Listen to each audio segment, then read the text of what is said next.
हरिहर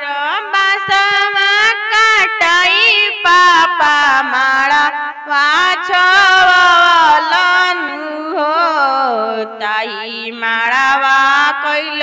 कनिया दाना दियायनका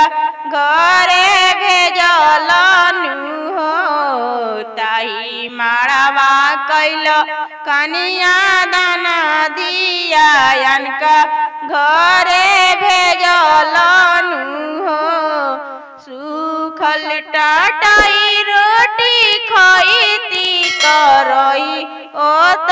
जइतिनु हो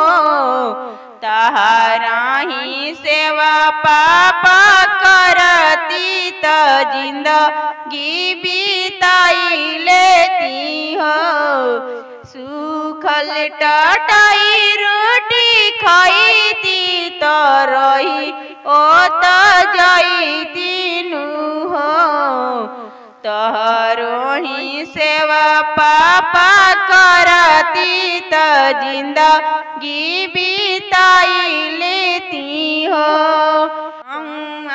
के लोग भोजन कइला त जाला सकरवलनु हो गौआ के लोग भोजन कइले त जाला सकरवलनु हो ताही मड़ुआ कोई दान दिया अनिका घरे भेजल हो ताही मड़ुआ कोई कन्या दाना दिया अनिका घरे भेजल हो भाई कसाई काहे बनी गइल आजू के दिना मानु हो रखल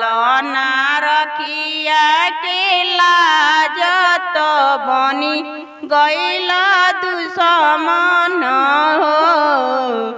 भाई कसाई काहे बनी गइल आजू के दिनवानु हो रखल ना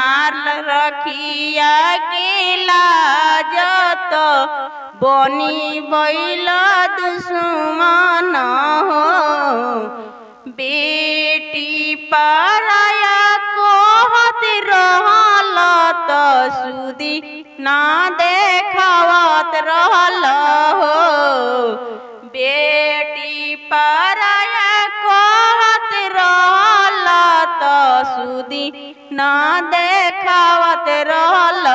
हो हरिहर बासवा काटाई पापा माळा